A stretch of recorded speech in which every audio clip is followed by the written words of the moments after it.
Los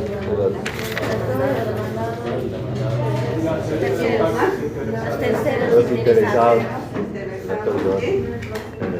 Tiene un proceso que existe un bien de sus propiedades. Piden que excluyan este bien. Así que hoy ya vamos a ingresar a esto que son las tercerías. El próximo mes damos el examen de primer parcial. ¿Cuándo? El próximo mes de mayo. Mañana empieza ya Una fecha aproximada. a partir del 20. Porque vamos a llegar a 2 elecciones. La siguiente clase ya nos va a fijar el rol para que con la debida anticipación ustedes y vamos a ir recordando, ¿no?, los conceptos elementales que hemos ido avanzando a lo largo de este tiempo, que siempre les voy haciendo estas preguntas. ¿Quiénes son los sujetos procesales? El actor, el juez, el abogado, todos aquellos que intervienen directa o indirectamente dentro de un proceso. O sea que tenemos que identificar bien quiénes son los sujetos procesales, quiénes son las partes, sin confundir, porque si ustedes responden que parte, si bien va a estar demandante, demandado y el juez, ahí ya se arruinó la respuesta. O sea, está anulada, se les está diciendo con la debida anticipación que ustedes tienen que fijarse y no ponerlo al juez. En materia penal, ¿quiénes son parte?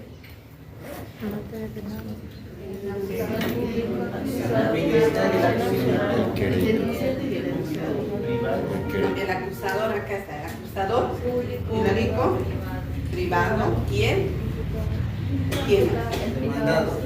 en materia penal será demandado. A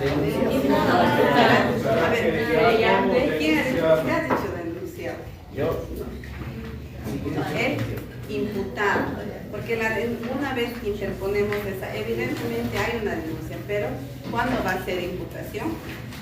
¿Qué tiene que hacer? cuando sea formal. Ha sido formalmente imputado. Estamos diferenciando entre materia civil y penal, ¿no? Que tampoco debemos olvidar, porque estamos tropezando con eso, con varios estudiantes de materia penal, que confundimos lo que es demandante, demandado, imputado. ¿En qué tipo de delitos interviene el fiscal? Público y a instancia de parte. Y el querellante En de delitos de orden privado. Hoy vamos a continuar la lección que se quedó pendiente a partir del artículo. ¿De qué artículo? 50. Doctor.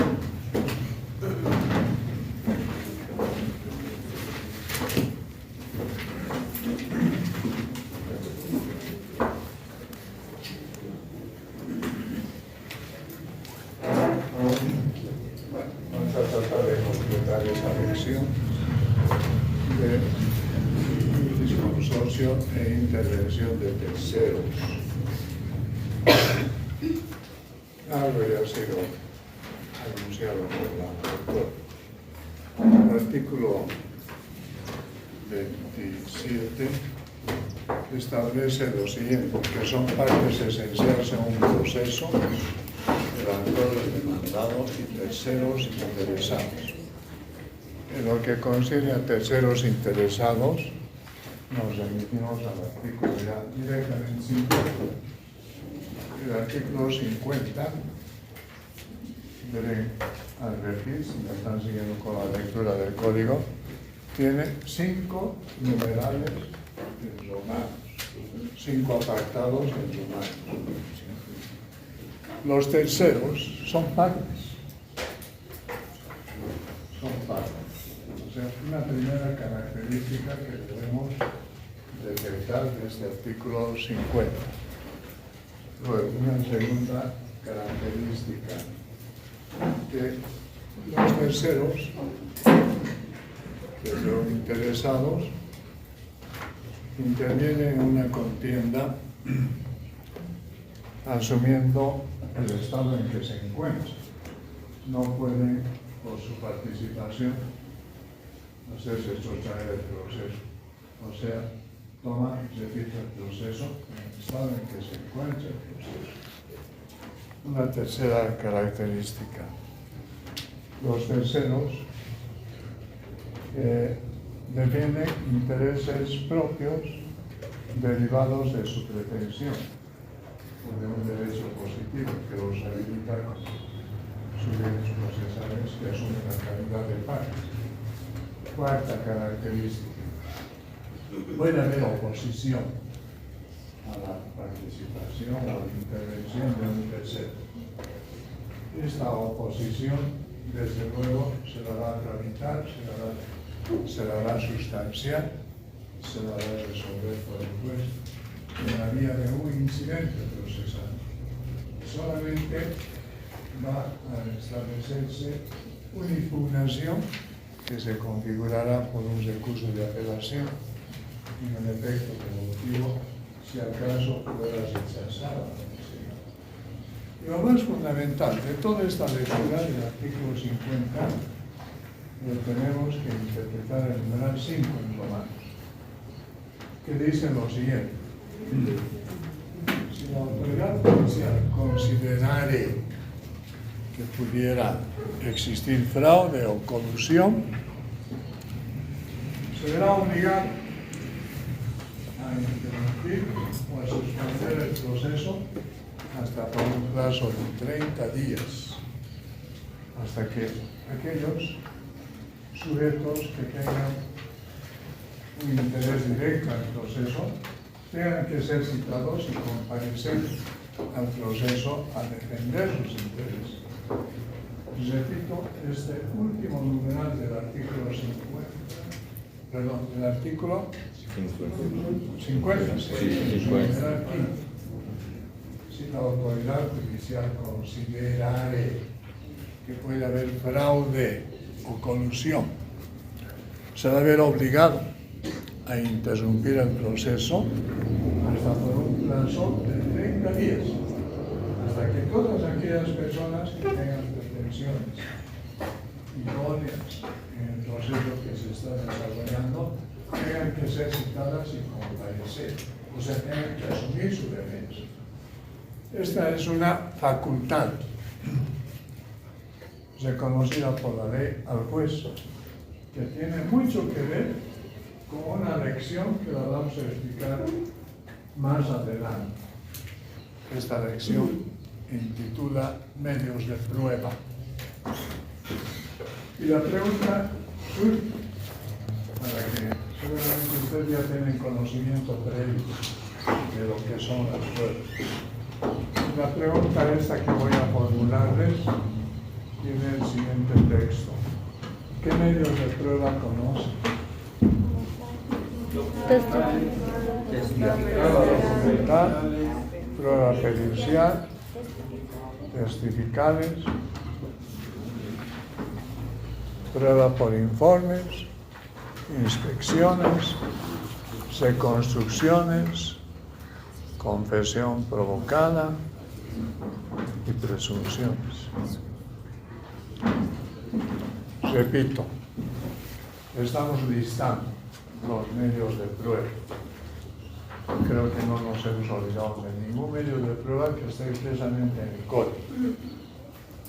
De estos medios de prueba hay un medio de prueba que tiene mucho que ver con el tenor de este numeral 5 del artículo 50. Si la autoridad judicial considerara que pudiera haber fraude o corrupción, se va a ver obligada a esta autoridad a suspender el proceso hasta por un plazo de 30 días, para que todas aquellas personas que tengan interés en el proceso tengan que ser citadas y tengan que comparecer. ¿Con cuál de estos medios de prueba se relaciona este numeral 5? ¿No? ¿Será que es con la prueba documental? ¿Con qué prueba? Quiero conocer el criterio de los demás.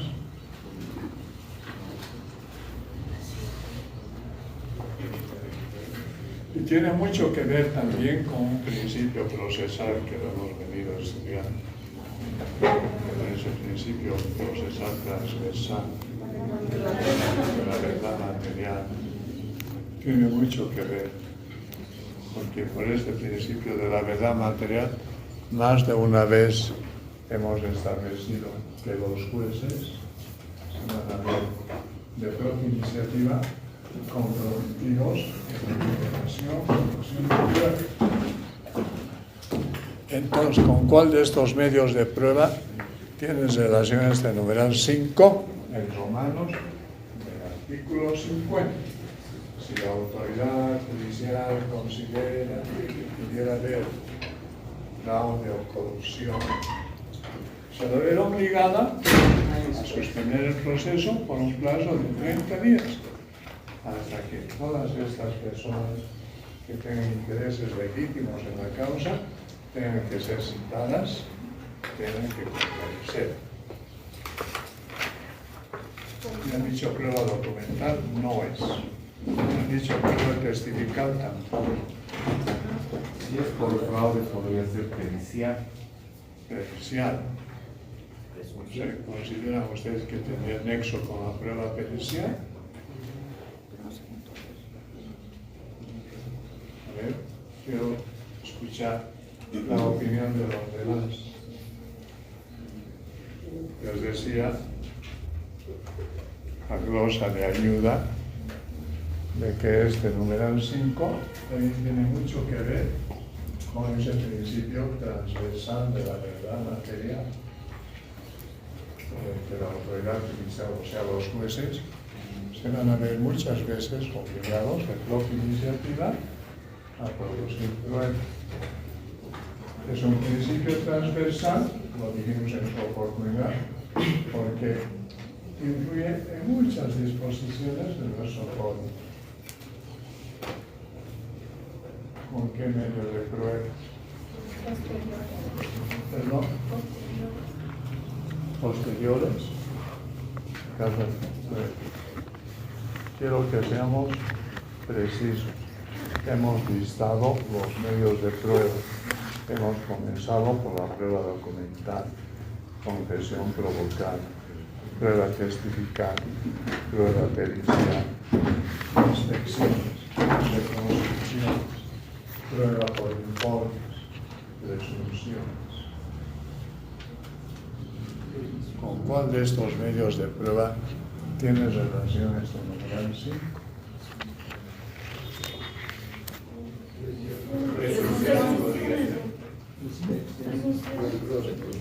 Presunciones.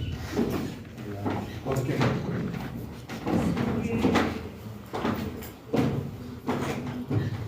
La respuesta es correcta. Es como prueba de presunción. Por los hechos, digamos, el juez asume una presunción. Primero detectaremos el artículo correspondiente a las presunciones. Es decir, que los medios de prueba lo vamos a describir, lo vamos a explicar en una clase posterior. El artículo 202. A ver, por favor. Vean qué dice el artículo 202. Pues todo es previo del examen. Después de eso, Propuesta probatoria de dictamen pericial será estimada por la 206, creo, doctor. ¿Valor probatorio? 200. No probar. Valor probatorio. Sí, 206, valor probatorio. ¿Qué dice el título? Presunciones. Presunción. Ahí, 206. Ya. Seguiremos explicando.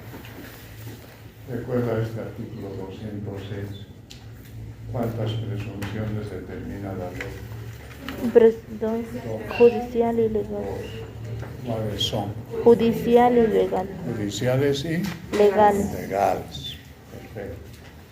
Cuando dice presunciones legales, ¿a quién se lo relaciona con estas presunciones? Algo. Al juez. Cuando dice presunciones legales, es que están establecidas por la ley. Y ahí nos remite al Código Civil, en el que concierne a las presunciones legales. Pero las presunciones judiciales dice, estas se le darán prueba cuando sean graves, precisas y concordantes. ¿Verdad? Bien. ¿No creen que esta disposición tiene íntima vinculación con este numeral 5 del artículo 50? Cuando la autoridad judicial considerara que pudiera existir fraude o corrupción, es una presunción que se le está asignando aquí, pues si considerara el juez que pudiera existir fraude o corrupción, se va a ver obligado el juez a suspender el proceso hasta por un plazo de 30 días, hasta que todas aquellas personas que estén legitimadas para actuar en el proceso tengan que ser citadas y tengan que comparecer. O sea, prueba de presunción. ¿Estamos de acuerdo? Y esto es importante porque va a haber preguntas relacionadas. Pese a que todavía no hemos abordado el tema de las pruebas, pero ya nos estamos anticipando, porque de la lectura de este numeral 5 se habla de presunciones. A través de la lectura esta, que la he repetido varias veces, si la autoridad judicial considerare, presumiera que pudiera haber fraude o colusión, está presumiendo. ¿Qué es colusión? Porque dice fraude o colusión. Un acuerdo, pero ¿qué clase de acuerdo? Ya.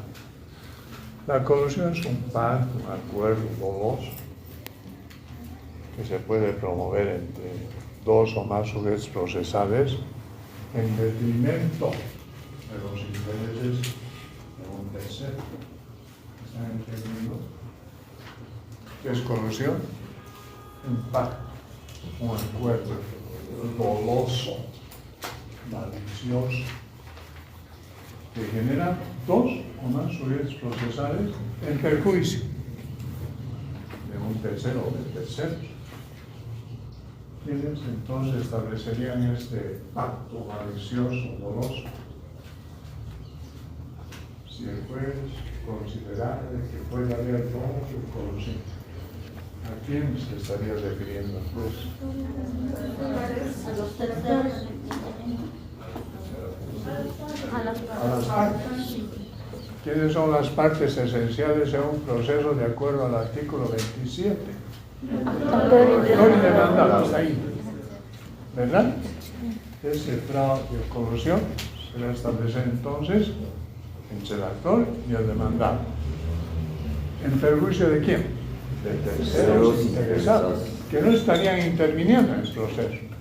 Por lo que el juez presume que hay este fraude o colusión y por el que se ve obligado a suspender el proceso hasta por un plazo de los 30 días. ¿Para qué?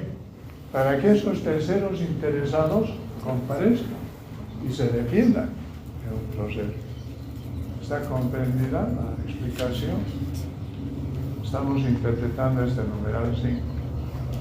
Bien, ya lo hemos interpretado, sabemos que es colusión. Dice que hay una íntima conexión con el fraude, que es otra forma, ¿no? Es otra forma de generar un perjuicio. Por el fraude se genera también un perjuicio en detrimento de otra persona. El inmediato artículo 51 establece las clases de intervenciones de terceros, siempre arrimados a la lectura del artículo 27. Son partes esenciales en un proceso actor y demandado y terceros interesados. Estamos haciendo una explicación así minuciosa de esos terceros interesados. Y este artículo 51 establece las clases de participaciones de terceros interesados, que son dos. ¿Cuáles son? Voluntaria o forzosa. Ya, voluntaria y forzosa. En la voluntaria hay una subdivisión. Principal y accesoria. ¿Sí? Toda vez que nos preguntemos cuántas clases de intervención de terceros prevé la ley, dos. Voluntaria y forzosa. En la voluntaria confluyen dos modalidades: la accesoria y la principal. Bien.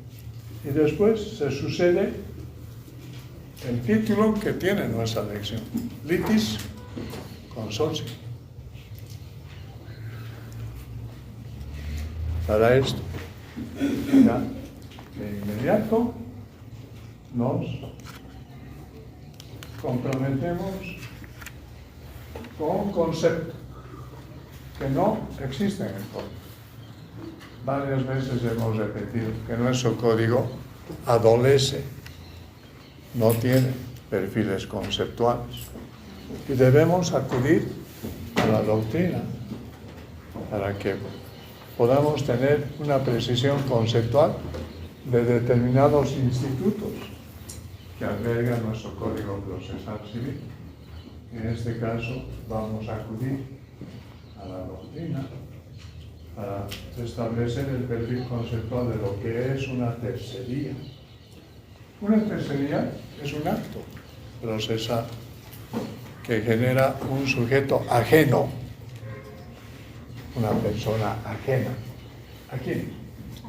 A las partes. ¿Quiénes son las partes? Primero, actor y demandado. Entonces la tercería es un acto que genera una persona ajena al actor y al demandado, con un propósito. El propósito de este sujeto ajeno al actor y al demandado es el de solicitar al juez que se levante un embargo ya trabado sobre un bien de su propiedad. Repito, este sujeto ajeno al actor y al demandado interviene en una contienda judicial y le pide al juez que proceda al levantamiento de un embargo ya trabado sobre un bien de su propiedad, o de que se le pague con preferencia al embargante principal con el producto de la venta que fue objeto del embargo. Esa es la descripción total del concepto de tercería y lo vamos a ir explicando paso a paso. Se dice, repito, que la tercería es un acto, tiene que ser un acto, es de expresión de voluntad. ¿De quién? De una persona, pero que es ajena al actor y al demandado.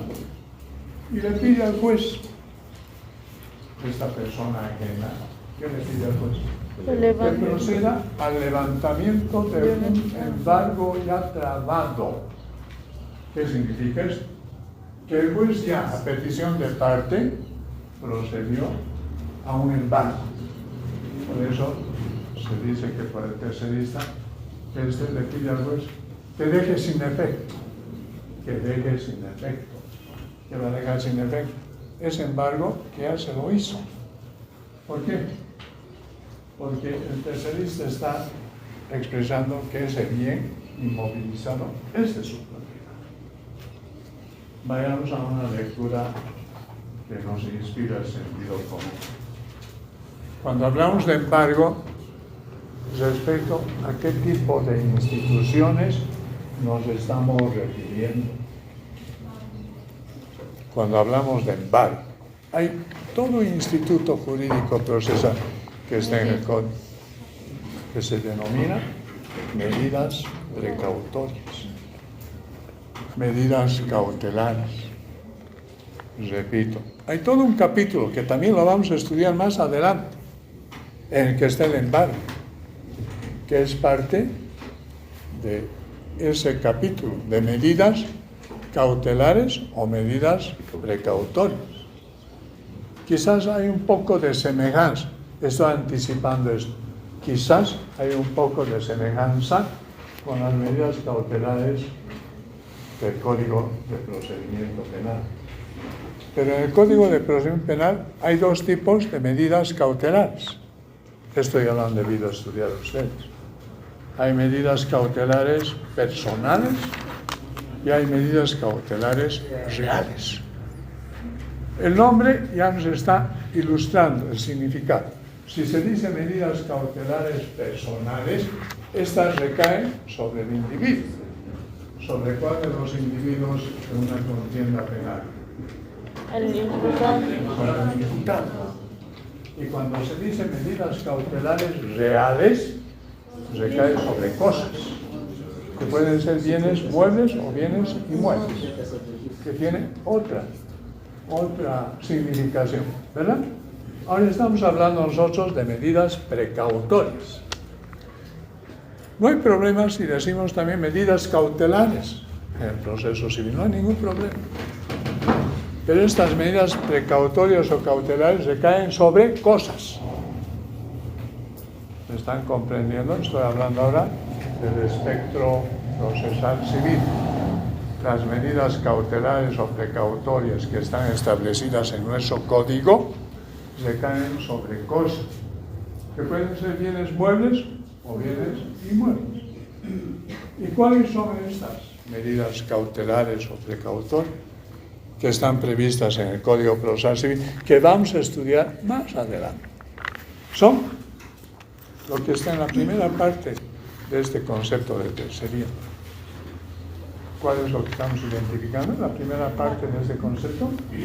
Embargo. Y hay más. ¿Cuáles son esas otras medidas cautelares? A ver.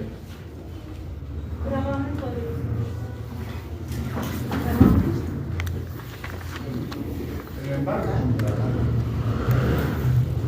¿Qué otras medidas cautelares conocen? ¿Perdón? ¿Ya?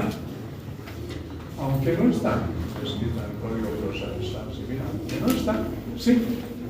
El que pida una de las partes que se congelen las cuentas bancarias de la deuda es una medida cautelar, precautoria.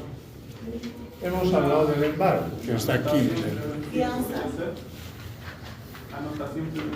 Ya.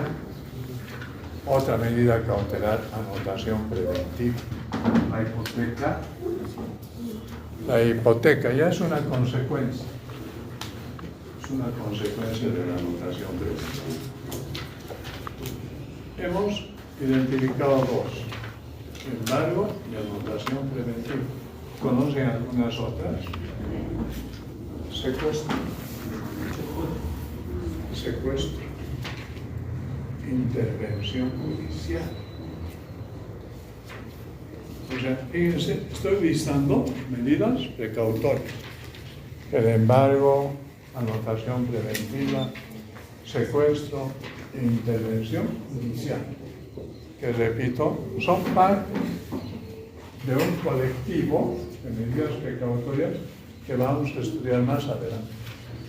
Todo esto para que tengan una idea, que puedan comprender el significado del concepto que ya hemos transcrito en la pizarra, que es una tercería, es un acto que interpone, que genera ¿quién?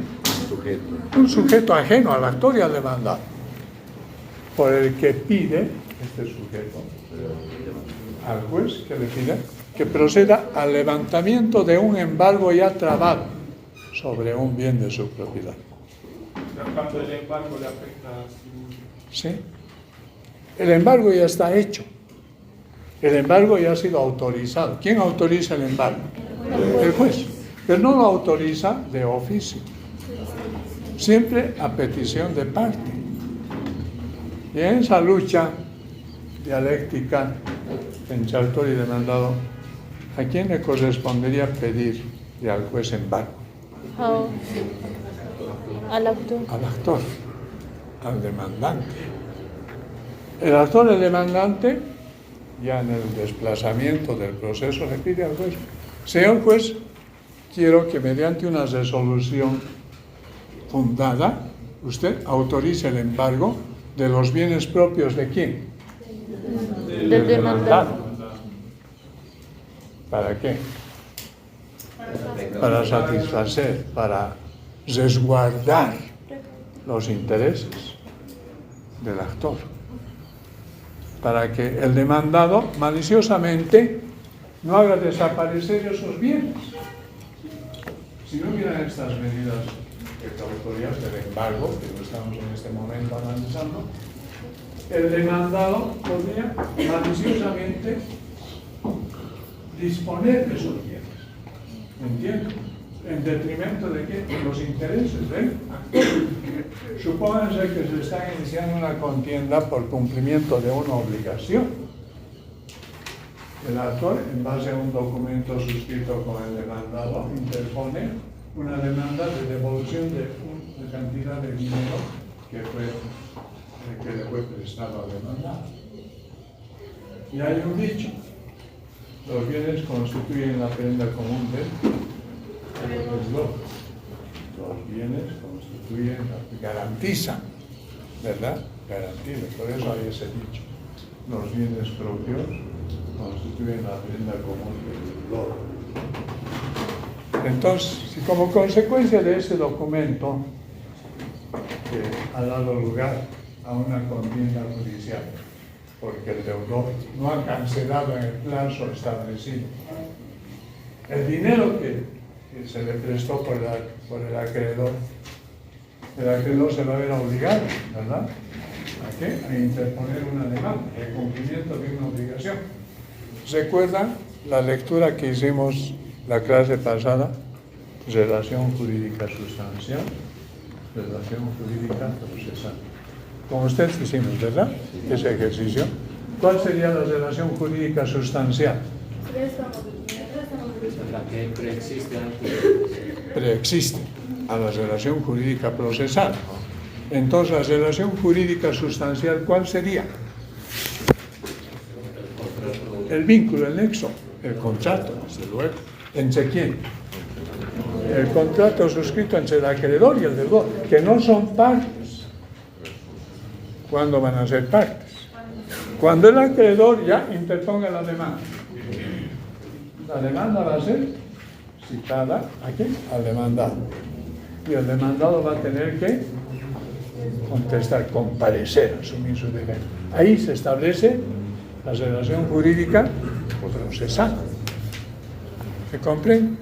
Entonces, si el acreedor, que ya es actor, le dice al juez: en resguardo de mis intereses, pido que autorice el embargo de los bienes del deudor, que consiste en un automóvil, supónganse un automóvil, una línea telefónica o un lote de terreno. ¿Para qué?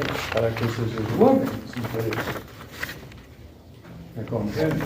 Para que esos bienes, constituyendo la prenda común de garantía del deudor, no se esfumen, porque yo me vería una misión casi imposible de recuperar lo que le he prestado. Ustedes saben que no hay apremio en materia civil, no hay. Entonces, para que este aspecto sea superado, la ley ha dispuesto que estas medidas precautorias. De ahí que con esta explicación considero que está totalmente clara la primera parte de esta definición.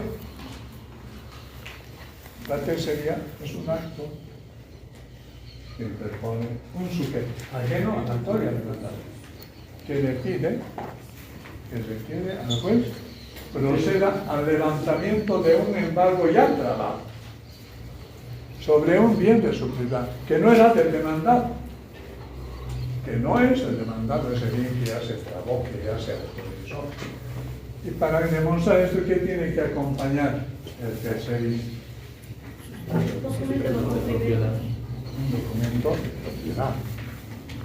Y voy a amparar o voy a fundamentar mi petitorio, señor juez, acompañando la prueba literal correspondiente, debidamente registrada en derechos reales, por el que yo soy el dueño de ese lote de terreno que usted embarga, de ese automóvil que usted embarga, ¿me entiende? Que no es verdad. O de que se le pague, seguimos con la lectura del concepto, o de que se le pague con preferencia al embargante principal con el producto de la venta del bien que fue objeto de engaño. Esta última parte, que la estoy repitiendo, y que ustedes la están leyendo, tenemos que también interpretar. Aquí ya se refiere a una otra clase de tercería,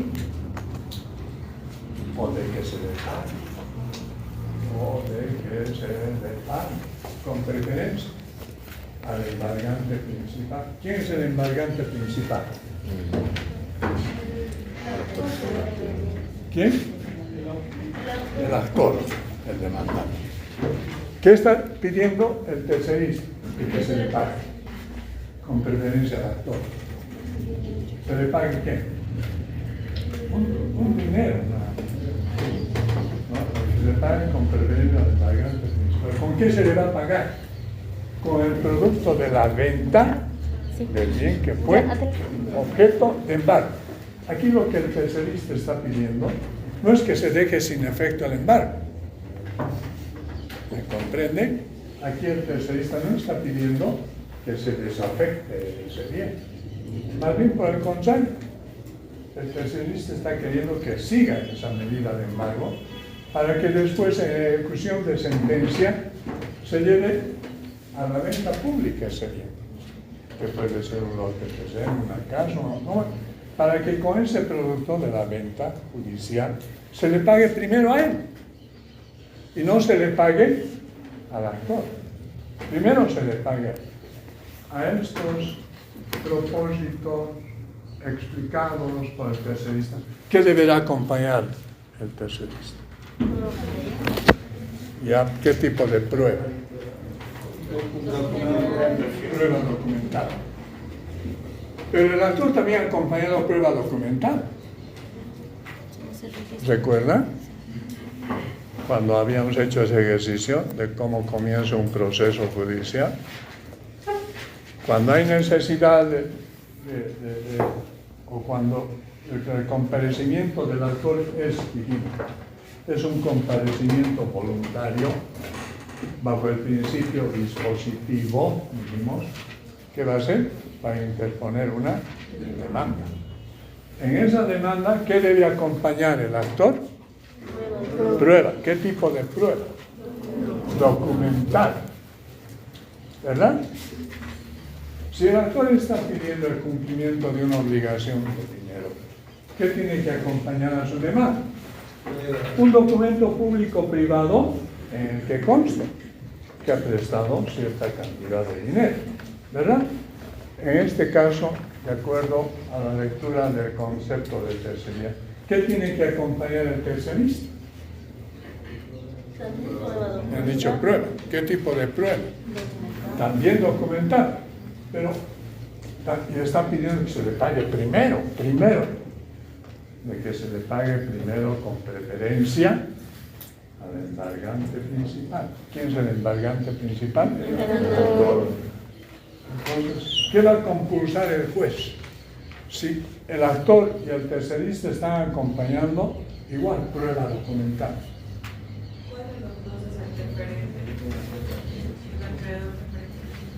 ¿Cuál de los dos? ¿El actor o el tercerista tiene crédito privilegiado? Primero, crédito privilegiado. Aquí cabe la siguiente explicación. El actor, a su demanda de querer recuperar el dinero que ha prestado, acompaña documento privado. Escúchame, documento privado. Y el tercerista, apoyando su tercería, acompaña documento privilegiado. ¿Qué digo? El compañero hace un momento, hipoteca. Hipoteca. ¿Cuál de estos documentos tiene más valor?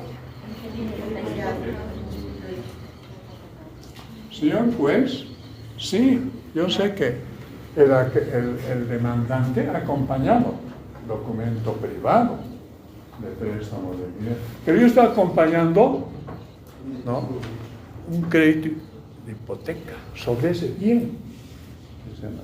Entonces, por eso es que yo soy un acreedor privilegiado. Y eso, la ley me ampara y quiero que se me pague primero. Si hay dinero, si hay sobra, bueno, usted verá si alcanza la solicitud que hace el actor para pagarle con el saldo de actor. Pero lo que yo quiero es que en base a este crédito privilegiado se me cancele primero a mí con el producto de la venta de ese lote de terreno, de esa casa, de ese automóvil. ¿Está comprendida la explicación? Doctor, entonces en este caso consideraría un acreedor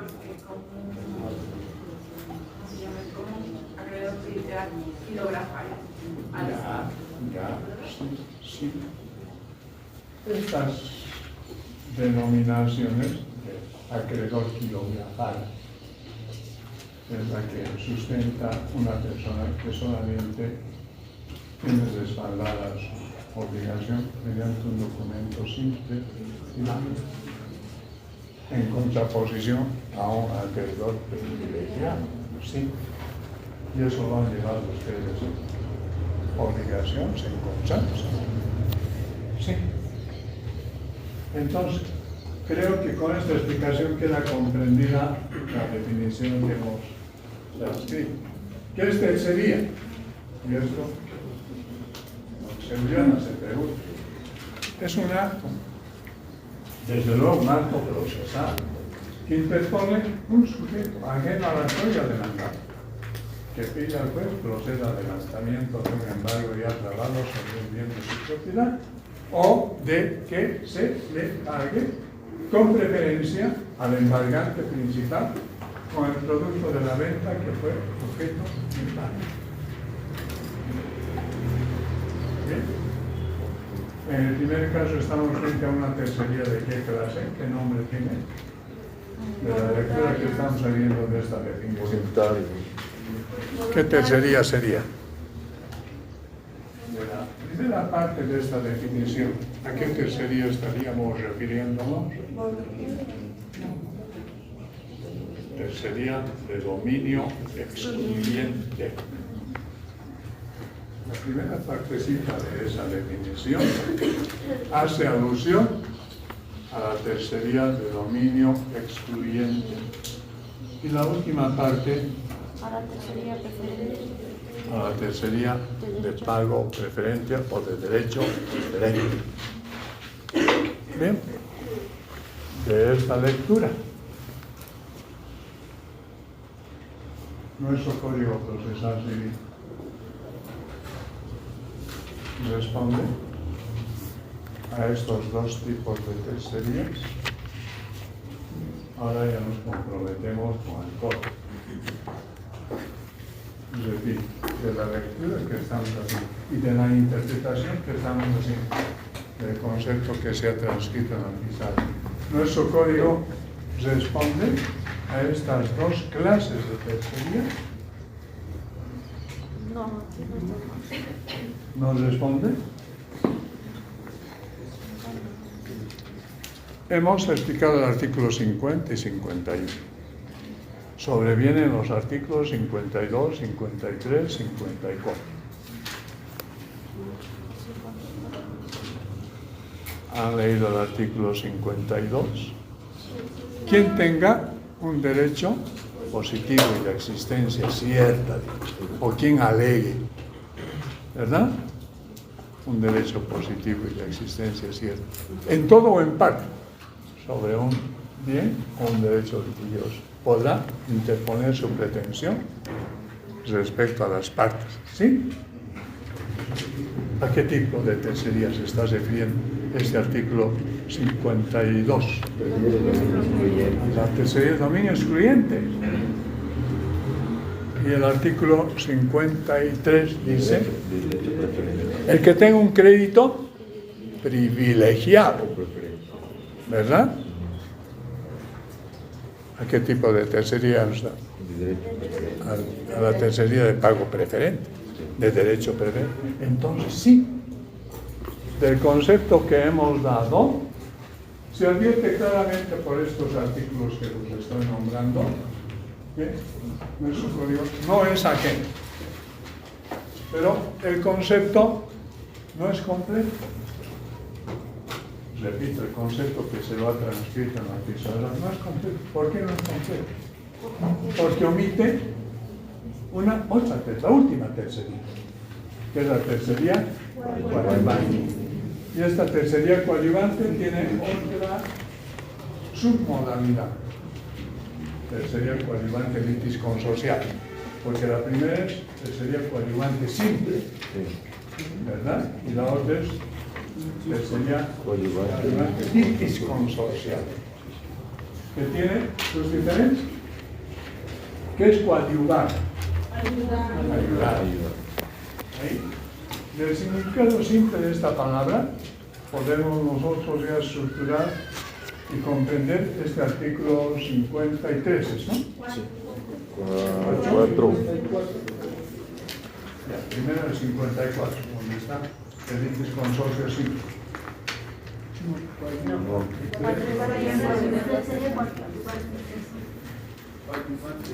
54, sí. Coadyuvante, sí. 54, ahí está el litis consorcio simple. Sí. Ya, perfecto. Ya podemos coadyuvar, apegarse, ayudar, colaborar con cualquiera de las dos. Pero el litis consorte que apoya la pretensión de alguna de las partes no asume esa calidad de parte. Simplemente dice la ley, es un auxiliar. Si usted va leyendo el artículo así, no es parte este litis consorte, sí. Simplemente es un auxiliar de una de las partes. No asume la calidad de parte. Y todo lo que haga no va a perjudicar los intereses y las pretensiones de la parte a quien apoya.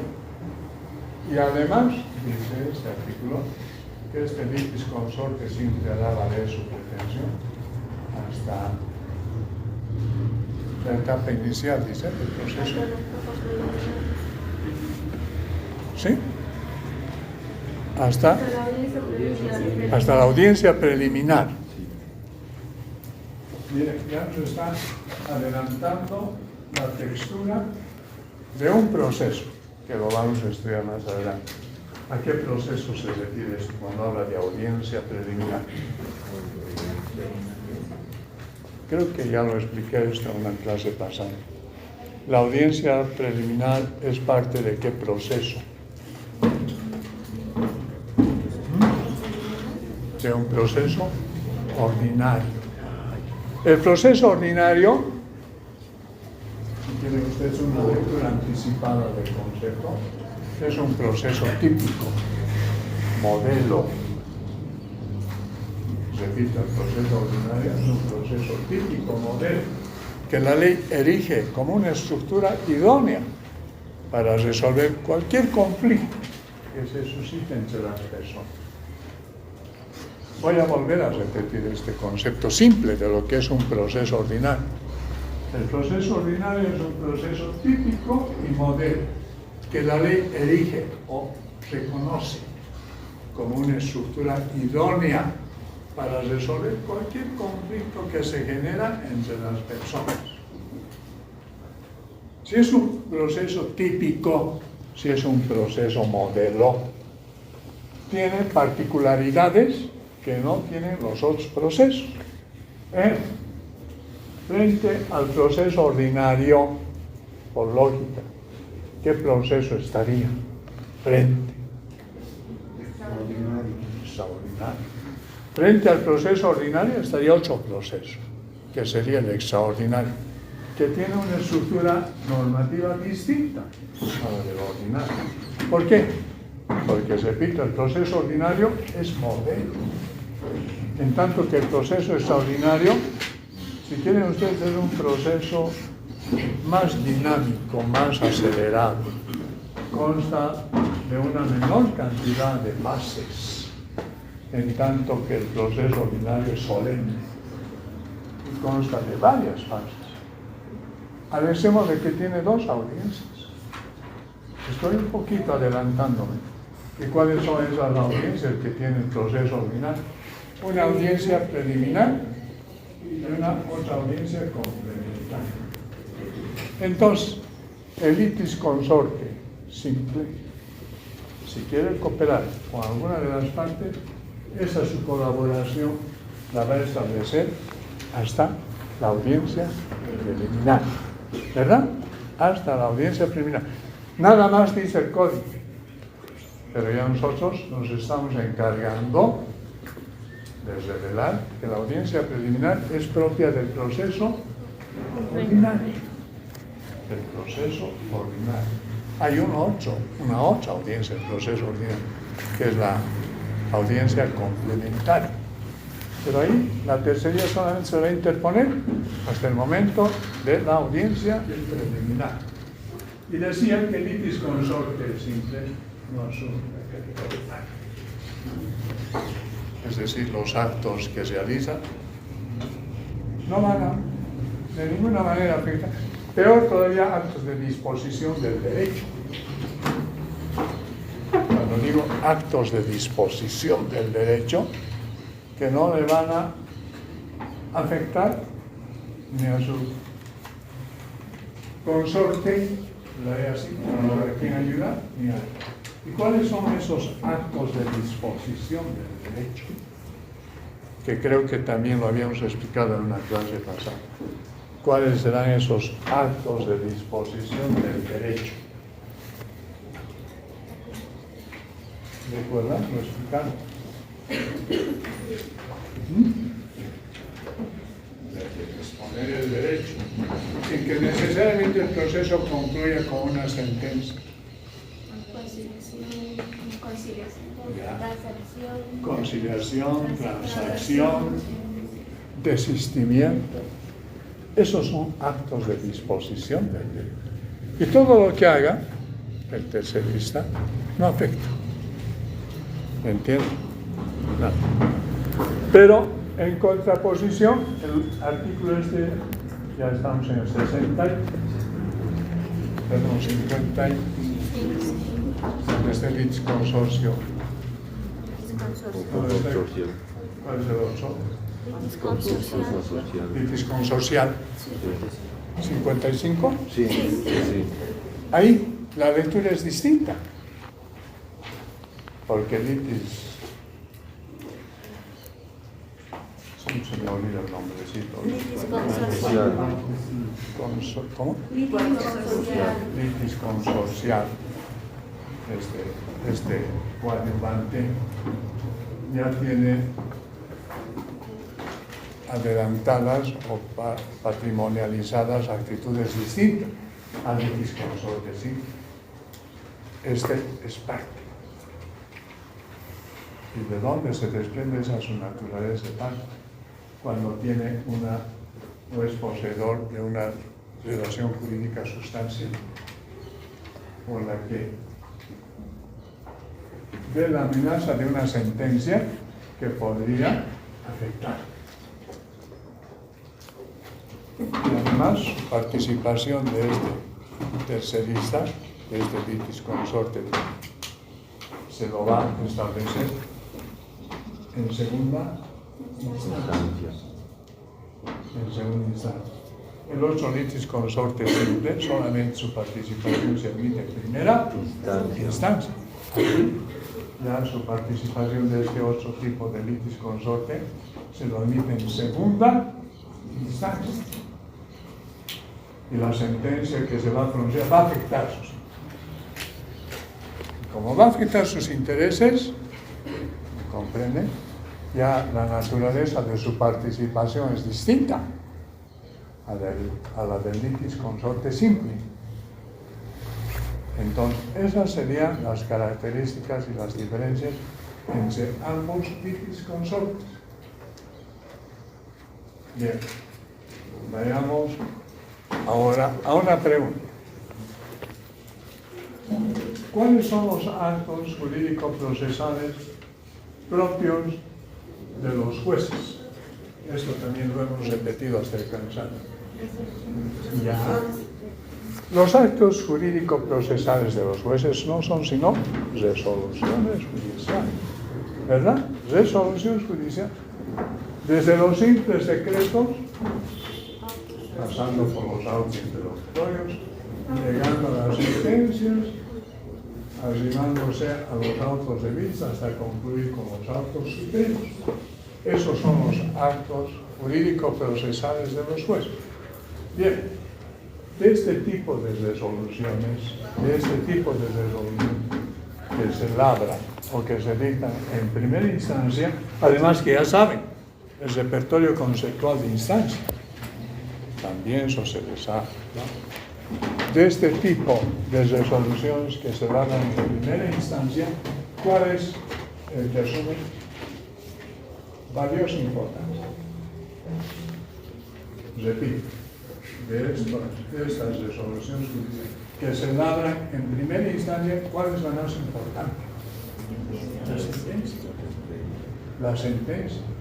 Al punto de que hay un artículo excepcional en el Código que dice que la sentencia pone fin al litigio en primera instancia y se cae sobre las cosas litigiosas en la forma en que hubieran sido demandadas, sabida que fuera la verdad material, sabida que fuera la verdad, ¿entiendes? En ellas se condena o se absuelve al demandado. Eso lo tenemos inscrito en un artículo que lo vamos a ver después. Si la sentencia es la resolución judicial que mayor importancia tiene en primera instancia, esta sentencia, ¿qué particularidades tiene? Que no la tienen los decretos ni los autos interlocutorios. Y esto quiero que lo precisen y no lo olviden. Repito, si la sentencia es la resolución judicial que tiene más importancia en primera instancia, ¿qué particularidades tiene? Estas trasciende, se proyecta hacia afuera.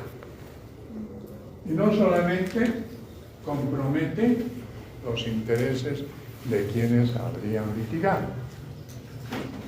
No sé si me están entendiendo.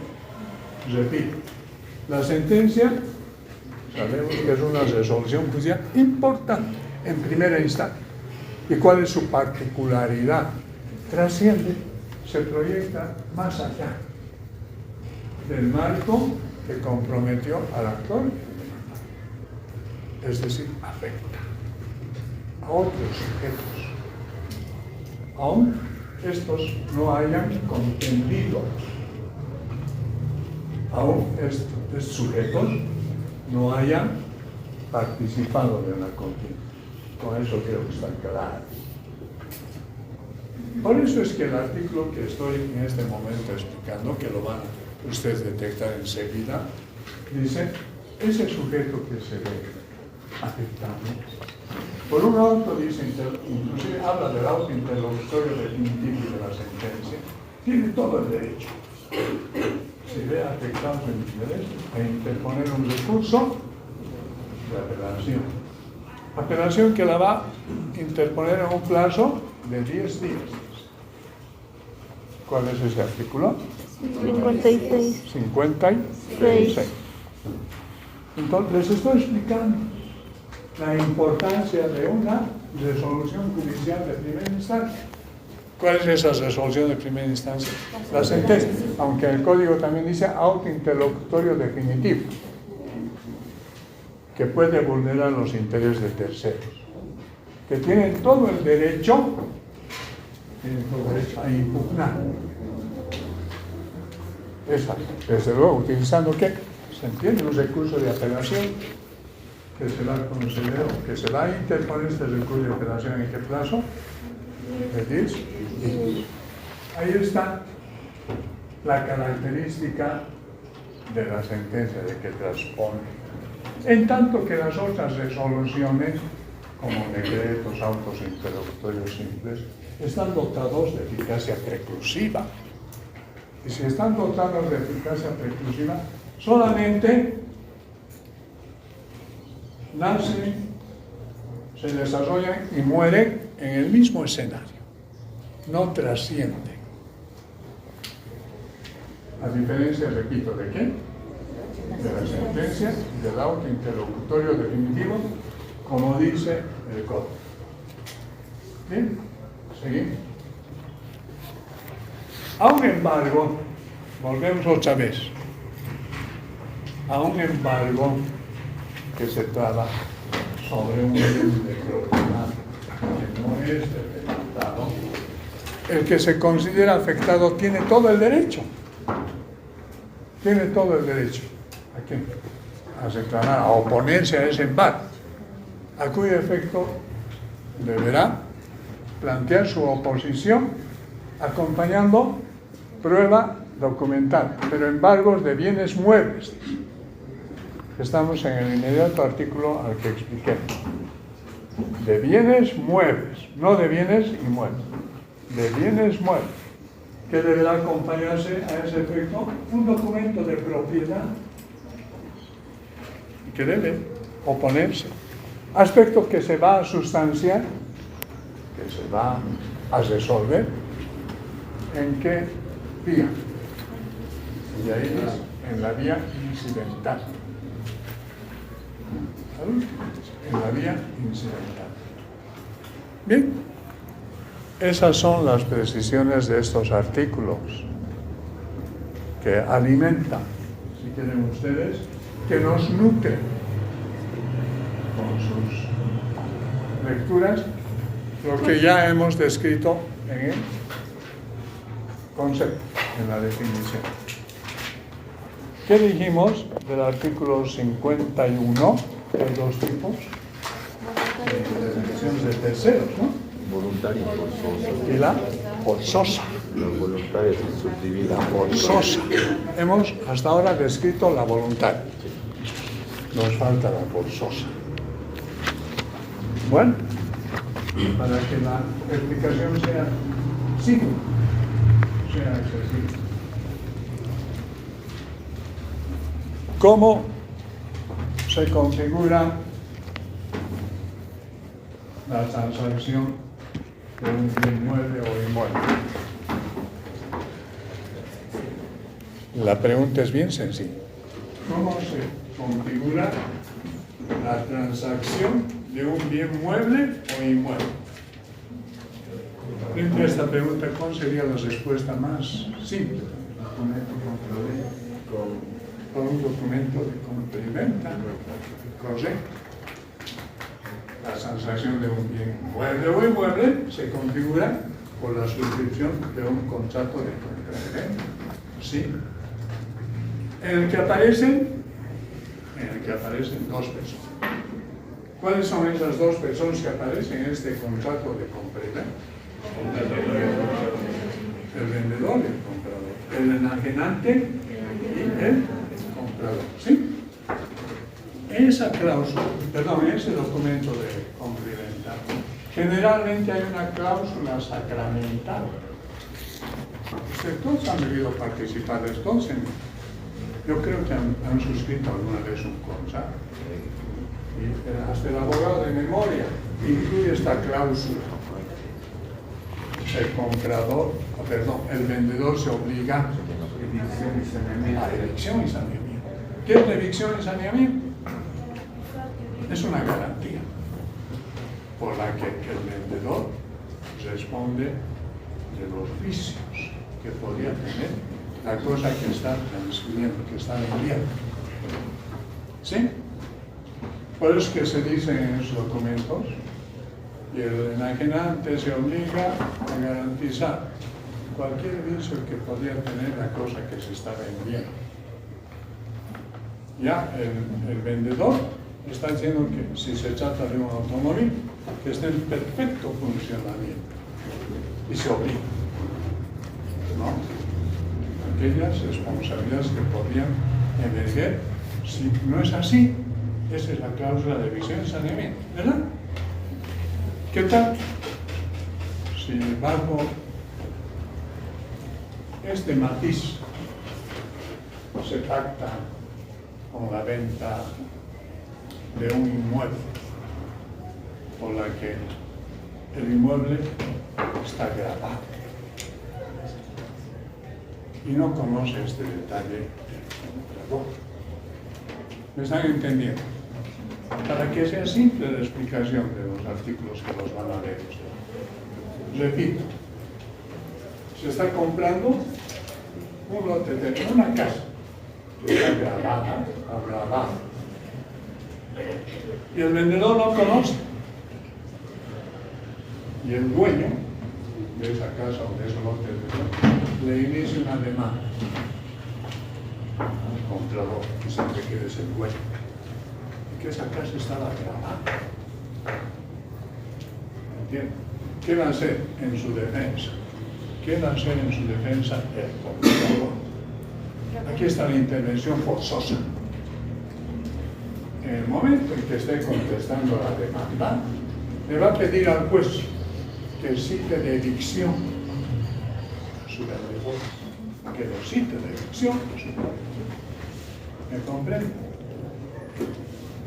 En el momento en que el juez acceda a esa petición, se lo va a citar al garante de evicción a que comparezca al proceso.